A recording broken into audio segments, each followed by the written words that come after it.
Welcome to The Courage Effect. I'm Suzanne Weller, and this is a show about growth and unleashing what's possible. You will hear inspiring stories about what courage looks like, how we navigate what's getting in our way, and the opportunities that surface when we choose courage over comfort.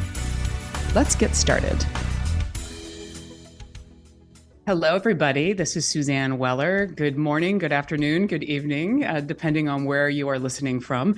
Welcome to The Courage Effect, where each week I talk with a guest about what they've learned through wrangling fear and risk, no matter how big or small the challenge. And today, my guest is J.R. Siegel. JR is a sustainability strategist, writer, and business leader. He lives in Seattle with his wife, 3 children, and a very silly dog.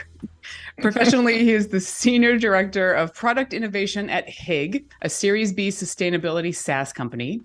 JR is also a member of the Scientific and Technical Advisory Committee for the Tom Ford Plastic Innovation Prize, and the author of Bright Spots, a newsletter on LinkedIn that unpacks good news about the climate that you might have missed. And let's face it, we could all use a little good news, especially about the climate.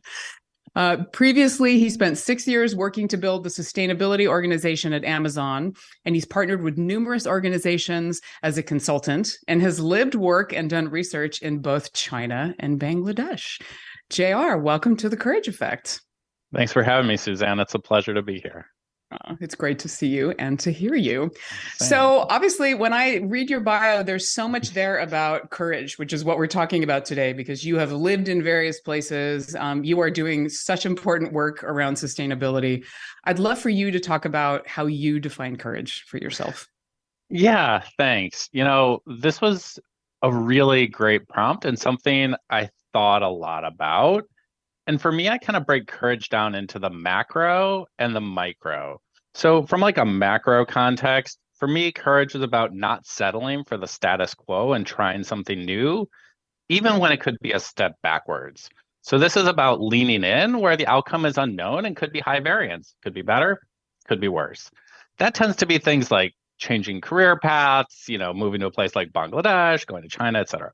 At the same time, I think that one thing that's great about courage is not only is it these big things in our lives, but it's a lot of what matters to us on the micro level. And so for me, courage is also at the micro level about setting boundaries that enable you to achieve balance across your professional and personal lives.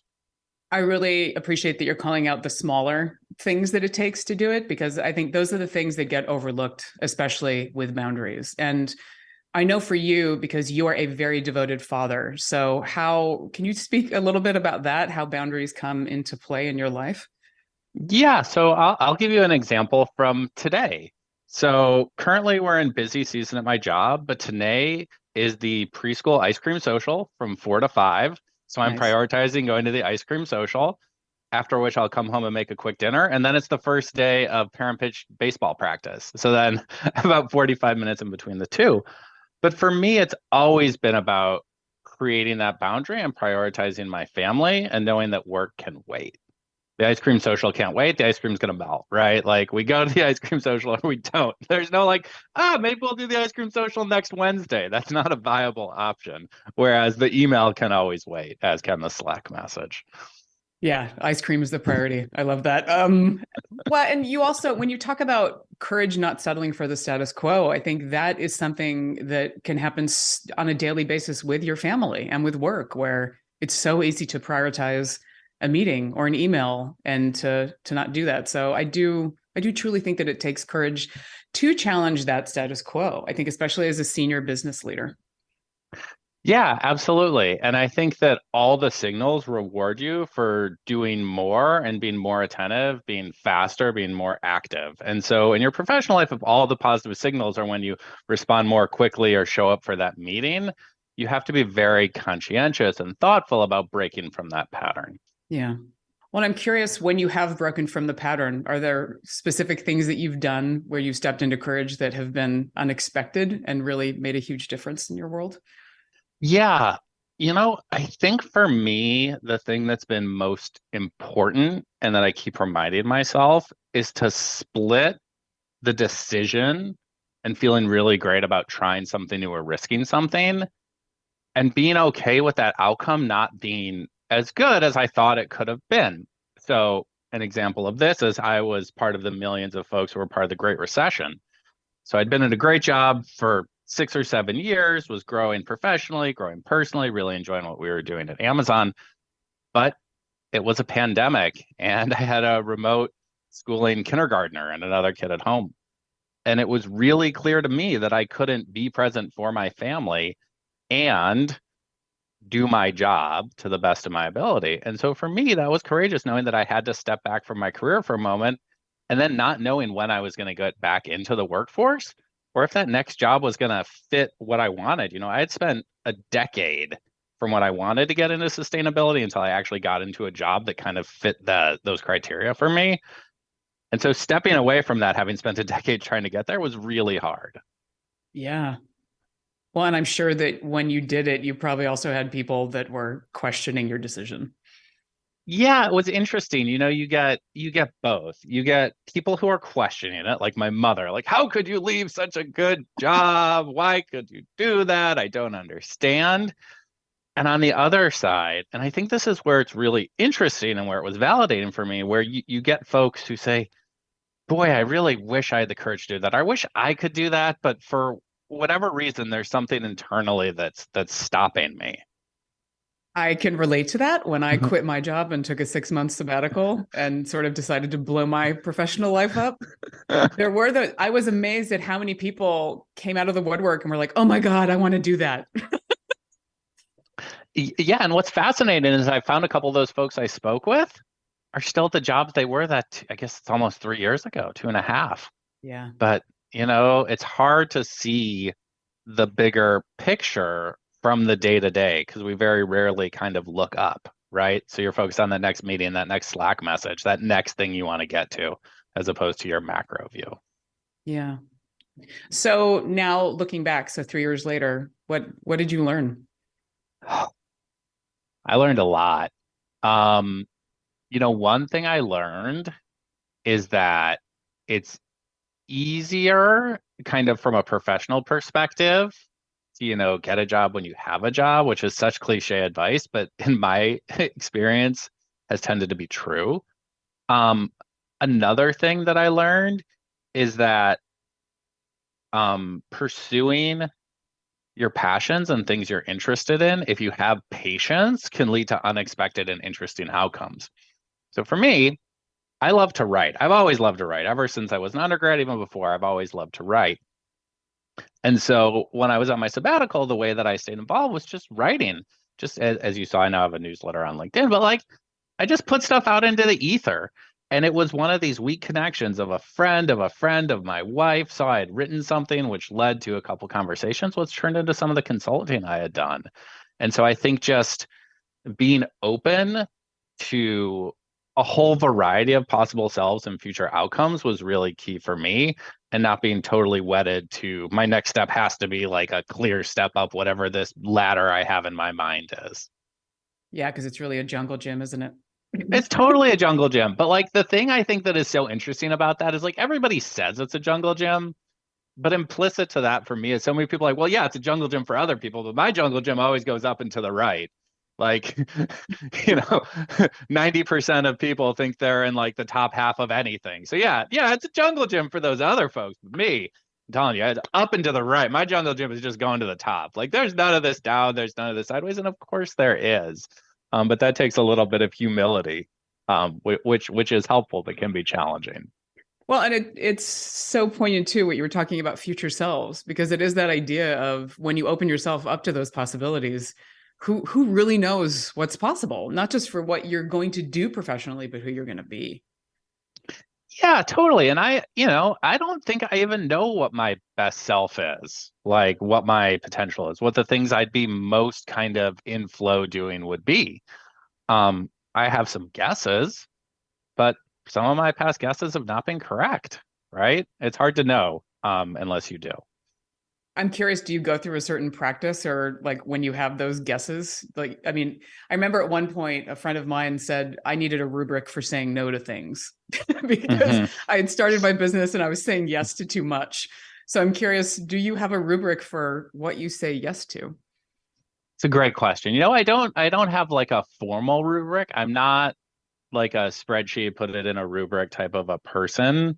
I think what I have responded to, and this is a book we've shared and we both really like, is a book like Working Identity by Barra, where there's this concept of like you can't really know what something is like until you try it. It's almost like you can't understand somebody's life until you walk a mile in their shoes, and that is so true. And so for me, I think what's helped from a rubric perspective was this concept of testing.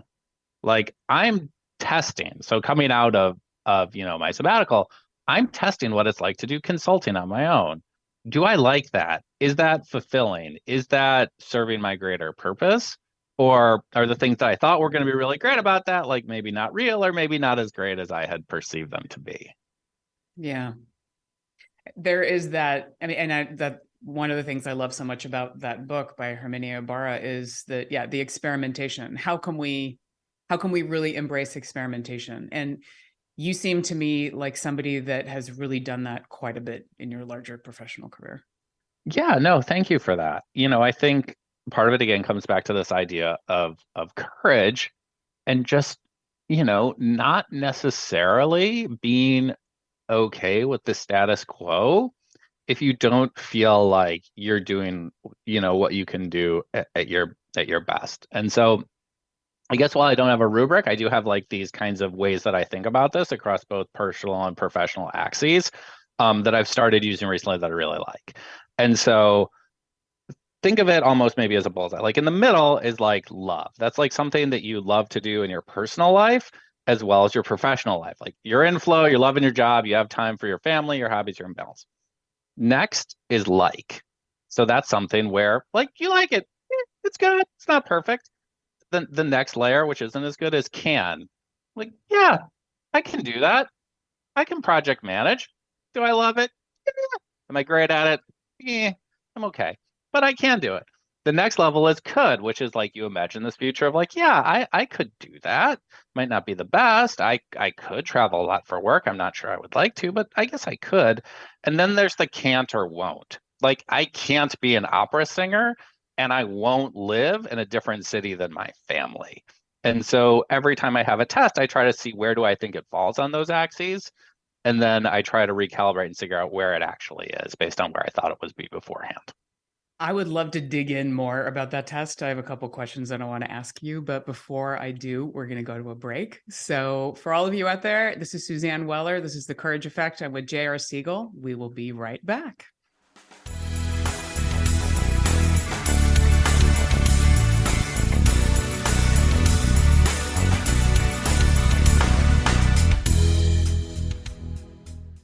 Job search doesn't have to be painful. Wouldn't it be great if you had someone to guide you through your job search or career exploration? Since 2013, Plum Coaching has provided job search, career coaching, resume, and LinkedIn profile expertise to clients around the world. Plum's coaches are former recruiters who have more than 15 years experience in every type of industry, including tech, real estate, construction, manufacturing, and nonprofit. Their coaches take what they know about hiring and put it in service to their clients. If job search is a challenge, or if you're exploring a new career direction, Plum is here to help. They'll work with you to turn what feels like a slog into an adventure. Visit plumseattle.com for details and information on their services. Maybe it's time for a partner like Plum. No other station delivers this much variety. Alternative Talk 1150.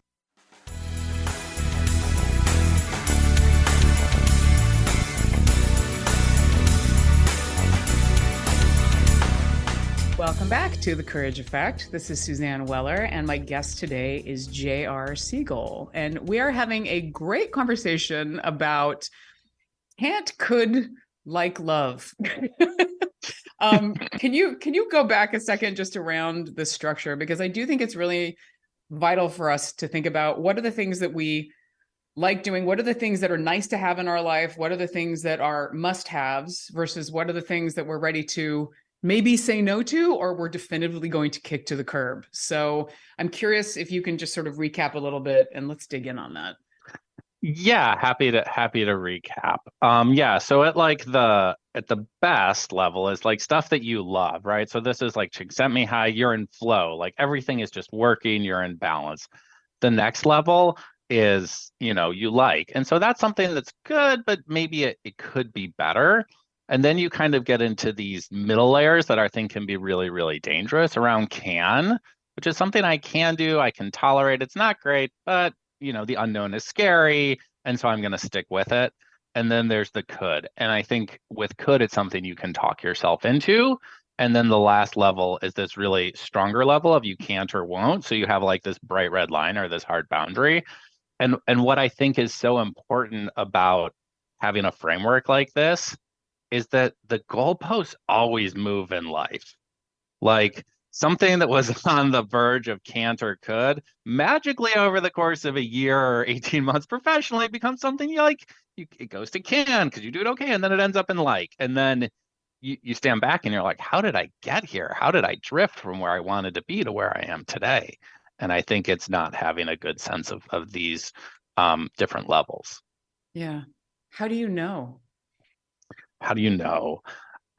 I really like this concept from Adam Grant's book, Think Again, where you do a self-review check-in with yourself every 6 or 12 months. And I think this is a really important mechanism. And it's something that I've been doing recently. I just came up to a year at my current job. And so every 6 months I check in and I say, how did I think this was going to go? I've written it down. Where is it? And what do I want to do based on that feedback? And so for me, also as somebody who's Jewish, one thing that I've done is I've decided every year around Yom Kippur to kind of reflect on the last year and then talk about things that I want to do or I'd like to see 1 or 3 years in the future. And then each year, my wife and I sit down and we look at those lists and we say, like, where have we hit? Where have we missed? What do we want to reflect on? What do we want to change? I love that. I love a great reflection practice. I think it's so essential to make sure we're putting our energy in the right place. Yeah. And you see some of those big things always come up and like, I'm going to do it in 3 to 5 years or next year is going to be the year. And some things just have a tendency to slide. And so that's where having that process, I think, helps me feel more courageous about getting ready to take some of those actions. Yeah. Well, and you're also anchoring on something that I do pretty regularly as a coach with clients is, determining or reconciling can't and could. Mm-hmm. Because it's so easy for us to say, I can't do that. And, like we have talents and we have skills. And a lot of the time, like I don't have a musical bone in my body. Like that doesn't mean you can't play an instrument. And language can be a really powerful thing. So are there any recent can'ts or coulds as far as shifts for you? Yeah. I mean, I'll give you one is that so I said earlier, like I view myself as a writer, but I've also always viewed myself as somebody who's very analytical. And so I just thought, I can't ever come up with anything creative. Like it's just outside my core competence. I'm very nervous about it. But actually to help my 2 older children sleep, I've been telling them this story every night, serialized for the last 3 months. And so what I've realized is that I can tell stories. It's just that they're not very good. But that's okay because my kids like them. So I can do it, but I don't think I could be a published children's story author. But that was one of those things where I can do. Similar, I wrote my first poem recently in a very long time, which I hadn't done since 3rd grade. Wow. I love that. Also, not publishable, but it existed. And it was really empowering for me to try something that I'd been nervous thinking that I couldn't do and realizing that it's okay to do things and enjoy them, but not be great at them. Like you don't have to conflate enjoyment with great skill. Yes. Yeah, there's a difference between doing karaoke and singing at the opera. Yeah, exactly. Well, and you also talk about, so not settling for the status quo as being a courageous thing. I'm curious for you. So when you are trying new things, how do you pick those things?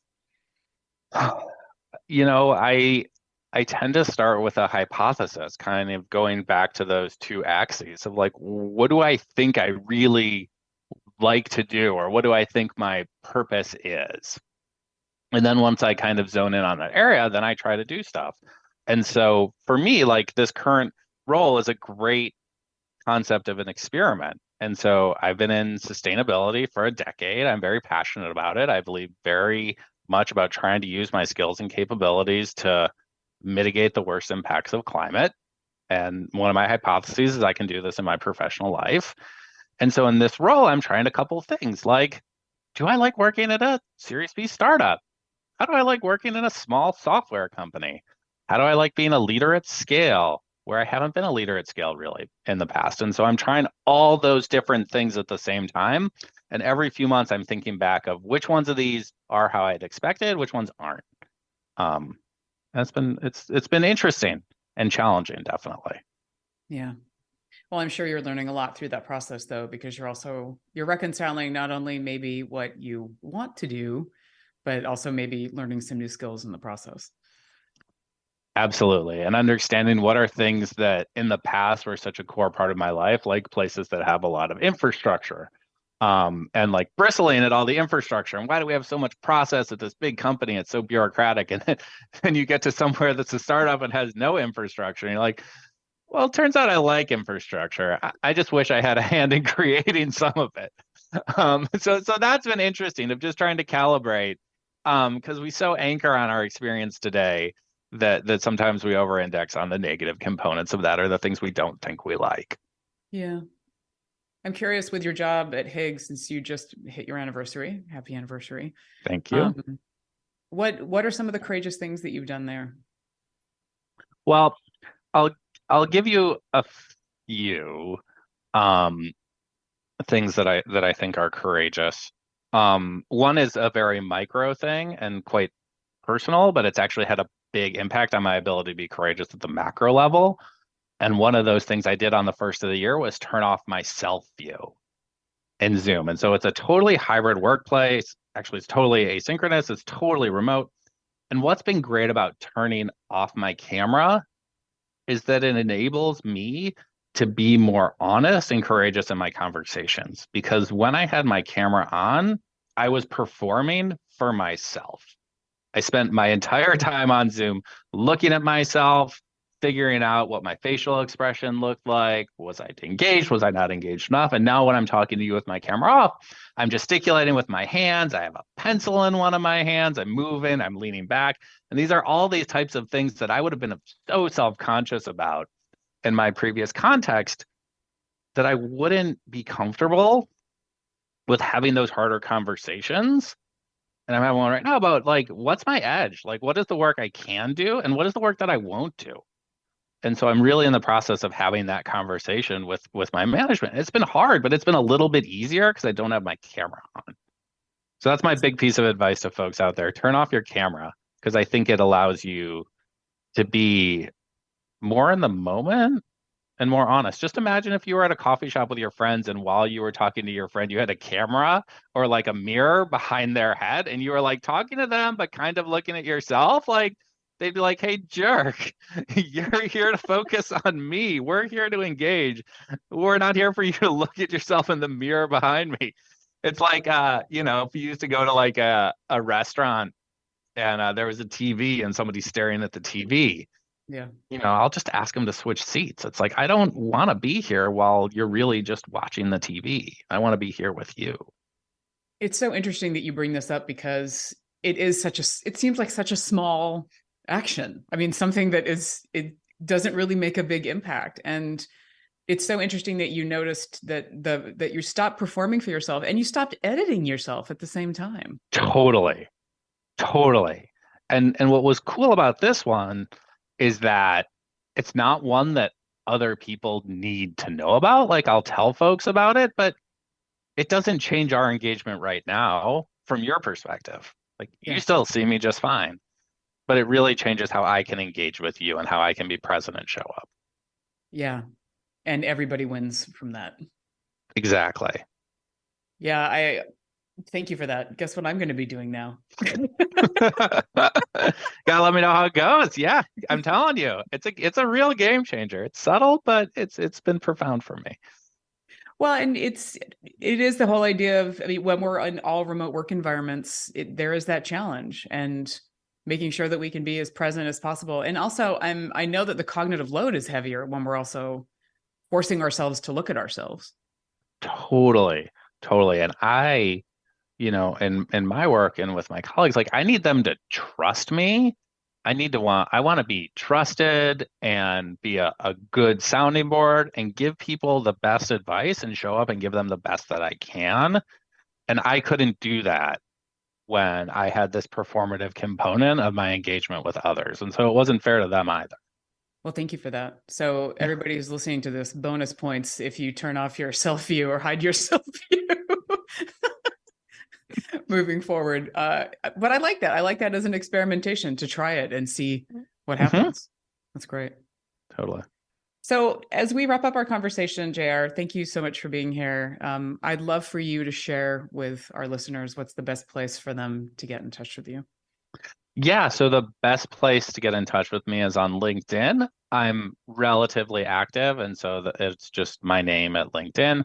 And then, as Suzanne mentioned in the beginning, I just started a newsletter called Bright Spots. And so I'm posting that through LinkedIn at that point. And for me, that's been another point of being more courageous, is like I'm putting stuff out into the world that I hadn't done before. And another thing I'm doing in this that I find to be somewhat courageous at the pride of my wife is to not have every single sentence footnoted and documented. But it's like courageous is like allowing my authentic self to show up and not feeling like I need to hide behind like the analytical rigor that we all had when we were in school. And so that's another way I'm pushing my boundary. So a little bit more of my voice, a little bit less hopefully sounding like a term paper. So that's well, and more real at the end of the day, right? Because it's really and truly you, and you get to step into that creativity, and good for you, and move away from perfectionism. Yeah. Right. So. But that's really hard for me, like not being able to hide behind citations. It's taken a lot for me, and it's still something I'm working on. So that's one of the big things I'm focused on to be more courageous about going forward. Awesome. Well, wishing you continued success, and thank you for spreading the word of courage and not hiding. Such a pleasure to talk to you. Thank you, everybody, so much for being here today. Stay strong, stay courageous, and we will hear from you soon. Take care. Thank you so much for having me.